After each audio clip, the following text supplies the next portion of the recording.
2026 football বিশ্বকাপে অংশ নিতে ইরানের জাতীয় ফুটবল দলকে ভিসা দিয়েছে যুক্তরাষ্ট্র।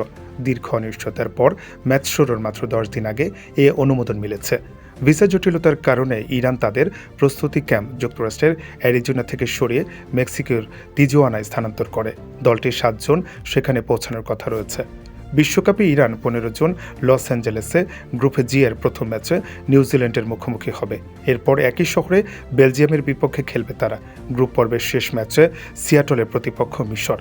তবে যুক্তরাষ্ট্রের পররাষ্ট্রমন্ত্রী মার্কো রুবিও আগেই জানিয়েছেন, ইরানের ইসলামী রেভলিউশনারি গার্ড কর্পস বা আইআরজিসি সংশ্লিষ্ট কোনো ব্যক্তি বিশ্বকাপ প্রতিনিধি দলের অংশ হিসেবে যুক্তরাষ্ট্রে প্রবেশের অনুমতি পাবেন না।